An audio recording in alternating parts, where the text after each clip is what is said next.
In Seoul's underworld, there was one name whispered with fear and awe: Yi-jun, the most feared mafia boss of his time. He was young, dangerously handsome, and untouchable. Women of every background, models, actresses, heiresses, lined up, hoping to catch his attention. But Yi-jun had no patience for beauty. He refused them all, cold as steel, his heart never bending for anyone. Faustina was nothing like the women in Yi-jun's world. She was an ordinary black girl, a delivery agent who rode her scooter through the busy streets of Seoul. She was not adorned with silk dresses or painted lips. She wore a simple uniform, her hair tied back under a helmet, her skin glowing with sweat from long hours of work. She cared for her sick younger brother and worked tirelessly to keep food on their table. Their worlds collided one rainy evening. Faustina had been sent to deliver a small parcel to a hidden address on the outskirts of the city. She didn't know it belonged to Yi-jun's syndicate. When she arrived, the guards blocked her path, mocking her. "What's this? A girl like you delivering here? You must be lost." But Faustina stood her ground, her voice steady. "Lost or not, someone ordered this package, and I'm not leaving until it's delivered." Her determination silenced the laughter. Curious, the guards let her in. She walked into the grand hall where Yi-jun sat, surrounded by his men. The boss's piercing eyes locked on her the moment she entered. Something stirred inside him. It wasn't her clothes, or her looks, or her boldness alone. It was the quiet dignity in her stance, the unshaken resolve of someone who had faced life's harshness and refused to bow. She placed the package on the table, her hand trembling slightly, but her chin lifted high. "Delivery for Mr. Kong," she said simply. The room went silent. Yi-jun rose from his seat. His men expected anger or dismissal, but instead, the most feared mafia boss in Korea did something unthinkable. He bowed. A deep, respectful bow. Gasps echoed in the hall. No one had ever seen Yi-jun lower himself for anyone. Not police, not rivals, not lovers. Yet here he was, bowing to a delivery girl. "Thank you," he said softly. Faustina blinked, confused, but she nodded and left. To her, it was just another delivery. But for Yi-jun, it was the beginning of a war inside his heart. From that day on, he couldn't shake her image. He followed her silently, protecting her from shadows she didn't even know existed.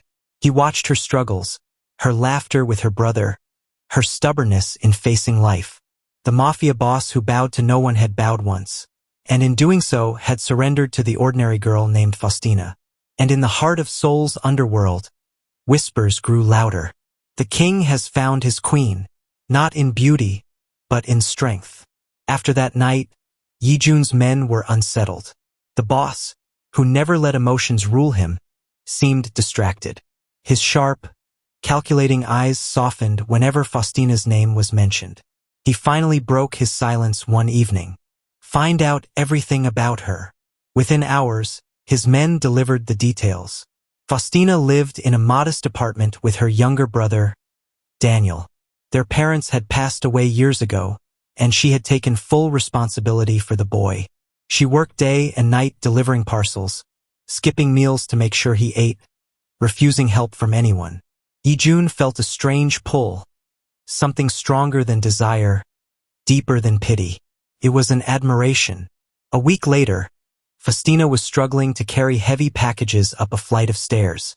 Suddenly, a pair of strong hands lifted the boxes from her grip.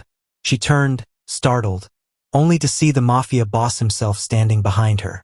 "Mr. Kong?" she whispered, recognizing him.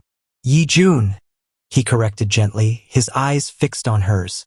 "Call me Yi-jun." She frowned, uneasy. "What are you doing here? This isn't exactly your neighborhood."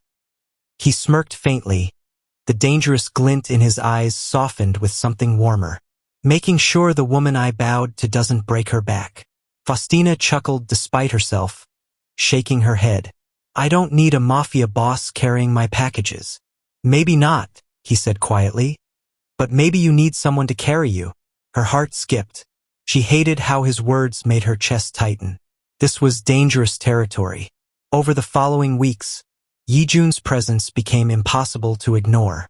Sometimes she'd find a delivery already paid for by an anonymous name. Other times, she'd see a black car parked across her street, and though she pretended not to notice, she knew whose eyes were watching from behind tinted glass. One rainy night, her scooter broke down on the highway. Cars roared past, splashing water. She cursed under her breath, kicking the useless machine. Then headlights cut through the rain. Yijun's car pulled up beside her. "Get in," he ordered, stepping out with an umbrella. "I can handle it," Faustina muttered. "You've handled too much already," he said, his tone soft but firm. He placed the umbrella over her head, getting drenched himself. "Let me help you, just this once." Faustina hesitated, but when she looked into his eyes, she saw no arrogance, no entitlement. Just a man stripped of his pride, begging for a chance. Against her better judgment, she let him lead her into the car. The silence inside was heavy, charged. Finally, Yijun broke it. "Faustina, you've seen me at my most vulnerable. Do you know what it means that I bowed to you?" She turned to him, her voice steady despite her pounding heart. "It means nothing if you keep trying to buy my attention. Respect isn't gifts or protection, Yijun. It's showing me who you really are." For the first time, Yijun smiled. Not the cold smirk his enemies feared, but something real. "Then I'll show you," he whispered. And under the dim glow of Seoul's streetlights, his hand brushed against hers, hesitant, almost shy, like a boy learning love for the first time. Faustina didn't pull away. In that moment, the Mafia boss and the delivery girl crossed a line neither could return from. The days after that rainy night felt different. Yijun no longer hid in the shadows, he showed up. Sometimes he waited for Faustina after her deliveries. Sometimes he brought groceries for Daniel and cooked dinner himself, to the boy's amazement. Faustina tried to resist, but the walls around her heart cracked a little each day. Beneath the ruthless boss was a man who listened to her stories, laughed at her jokes, and treated her brother with a tenderness that made her chest ache. But love in Yijun's world was never simple. One evening, as Faustina returned home from work, she found her apartment door slightly ajar. Alarm shot through her body. She rushed in and froze. Daniel was tied to a chair, tears streaming down his face. Standing behind him were three men in black suits, their faces twisted with menace. "Yijun's little weakness," one of them sneered. "Who would have thought the great boss would bow to a delivery girl?" Faustina's heart pounded. "Leave him alone. He's just a boy." "Not until Yijun pays his debt," another growled. Suddenly, the door burst open. Yijun stormed in, his men flooding behind him. His face was death itself, cold, merciless. Within seconds, the intruders were disarmed, beaten, and dragged away. Yijun rushed to Daniel, untying him. The boy clung to him, sobbing. Faustina stood frozen, torn between fear and relief. Yijun turned to her, his voice shaking, not from anger, but from desperation. "This is why I tried to stay away. Loving me puts a target on you." Faustina's chest tightened. "Then why drag me into it? Why couldn't you just let me go?" He stepped closer, his eyes raw. "Because the moment I bowed to you, Faustina, I gave you my soul, and I can't take it back." Her lips trembled, tears threatening. She hated him for the danger he brought, but she hated herself more for wanting him despite it. "You're impossible," she whispered. Yijun cupped her face gently, his thumb brushing away a tear. "Then be impossible with me. I'll protect you and your brother with everything I have, even if it costs me my life." For the first time, Faustina didn't push him away. She leaned into his touch, her forehead resting against his. And in the quiet of that dangerous night, love burned between them. Fragile, forbidden, but undeniable. After that night, Yijun tightened security around Faustina and Daniel. His men shadowed her deliveries, and a black car always waited near her apartment. Faustina hated the feeling of being caged, but she also saw the truth.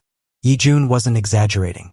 His world was blood and shadows, and now she was in the middle of it. Yet, despite the danger, their bond grew. Sometimes Yi-jun would sneak into her kitchen, still in his immaculate black suit, insisting on cooking late-night ramen. Other times, he'd sit with her on the rooftop, pointing out constellations she didn't know the names of. And slowly, Faustina began to see the man behind the boss, the lonely boy who had clawed his way to the top because no one else ever protected him. But Faustina was not a woman to be silenced by love. One night, as they sat on the rooftop, she turned to him. Yi-jun, I need to ask you something. Do you ever want out? His jaw tightened. Out? Yes, she said firmly. Out of this life. Out of the guns, the enemies, the constant fear. You're powerful, but you're chained to it. Don't you ever want freedom? Yi-jun looked at her, silent for a long time. Then he whispered, I never thought freedom was possible. Until I met you. Faustina's breath caught. His honesty broke something inside her. She reached for his hand, lacing her fingers with his. Then fight for it. Not just for me, but for yourself. But love rarely softens fate. 2 weeks later, Yi-jun's closest lieutenant rushed into his office with grim news. Boss, the Han Syndicate has discovered your weakness. They're targeting Faustina. Yi-jun's blood turned to ice. He didn't hesitate. Prepare the convoy. No one touches her. That evening, as Faustina walked home with Daniel, a van screeched to a stop. Masked men jumped out, grabbing her. Daniel screamed, fighting to hold onto her hand. Faustina! Before they could drag her into the van, black cars roared onto the street. Yi-jun himself stepped out, fury in his eyes. His men opened fire, chaos erupting in the narrow alley. He fought like a man possessed, every strike fueled by the thought of losing her. At the end of it, the kidnappers lay defeated, some fleeing into the shadows. Yi-jun rushed to Faustina, pulling her into his arms. She trembled, clutching his jacket, tears streaming. Yi-jun, this has to end. I can't live like this. Daniel can't live like this. He held her tighter, burying his face in her hair. I know, he murmured. I'll end it. I'll end everything for you. From that night, Yi-jun made a decision that shook his empire. He would dismantle his Mafia syndicate. Piece by piece, he began pulling away from the criminal world. His men thought he was insane, rivals thought he was weak, but Yi-jun no longer cared.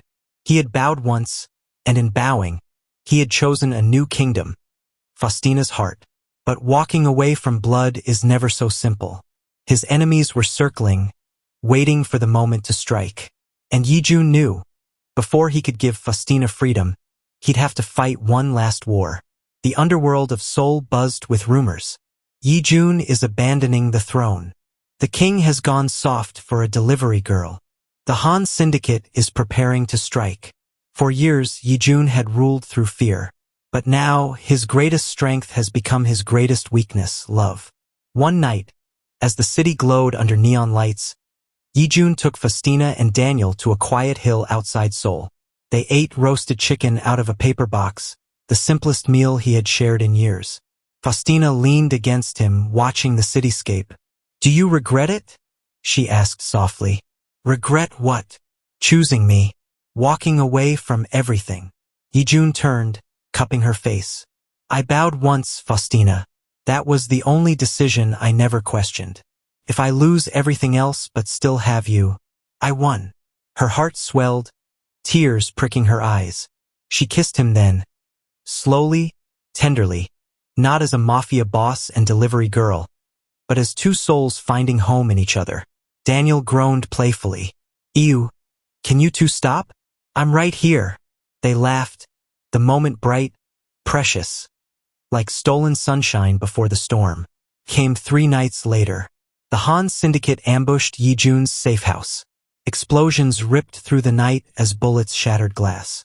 Yi-jun's men fought fiercely, but they were outnumbered. Yi-jun shoved Faustina and Daniel into a hidden tunnel. Stay here. Don't come out until I return. Faustina grabbed his arm, panic in her eyes. No, if you go out there, you'll die. Please, stay with us. He kissed her forehead, lingering. I promise to protect you. This is the price of freedom. Wait for me, Faustina. Believe in me. Then he was gone. Smoke filled the air. Yi-jun moved like a shadow, ruthless and unrelenting. Men fell before him, one after another, until he reached the syndicate leader, Han Dugun, the man who had sworn to destroy him. The fight was brutal, fists and blades clashing in blood and rage. Yi-jun's body screamed in pain, but the thought of Faustina's trembling hands kept him standing. Finally, with a roar, he disarmed Dugun and brought him to his knees. The battlefield went silent. Breathing hard, Yi-jun pressed his gun against the rival's head. But then Faustina's voice echoed in his memory. Don't you ever want freedom? His hand shook. Killing Dugun meant staying chained to blood. Sparing him meant risking everything. At last, Yi-jun lowered the gun. Leave, Soul. If you ever come near Faustina again, I won't show mercy. Dugun fled, humiliated. When Yi-jun returned through the tunnel, bloodied and bruised, Faustina rushed to him. She pressed her hands to his wounds, sobbing. You're alive? Thank God, you're alive. He smiled faintly, brushing her cheek despite his weakness. I told you, I'll come back. That night marked the end of Yi-jun's reign. He dismantled what remained of his empire, stepping into the shadows not as a king of crime, but as a man reborn. Months later, Seoul saw a different Yi-jun. No black suits, no bodyguards. Just a man helping Daniel with schoolbooks. A man waiting outside a small delivery shop for Faustina, carrying her packages with a grin.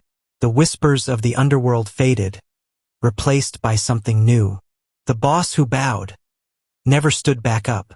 But to Yi-jun he hadn't fallen. He had simply knelt before love. Yi-jun had once ruled the underworld with an iron fist. Men trembled at his name, women begged for his attention, and rivals plotted endlessly to bring him down. Yet, in the end, it wasn't bullets or betrayal that unraveled him. It was an ordinary girl with a delivery bag and unshakable dignity. Faustina never asked for his empire. She never wanted the riches or the danger. All she wanted was peace for herself and her brother. And so, Yi-jun laid down his crown of shadows, trading fear for freedom, power for Lo and her V. Life was not perfect. They still struggled. Her scooter broke down, bills piled up, and Yi-jun wrestled with ghosts from his violent past. But together, they faced each storm hand in hand. Daniel grew under Yi-jun's quiet guidance, seeing in him not a mafia boss, but the father figure he never had. In the end, the most feared man in Seoul became something he had never dreamed of being. Simply a man, loved and loving. And those who once whispered in fear of Yi-jun now whispered something else. Even kings must bow, and the greatest king bowed only once, in love. Thank you for watching. If you enjoyed the story, please leave a comment. Also like, share and subscribe to my channel and click on the notification icon so that you will get notified whenever a new story is uploaded.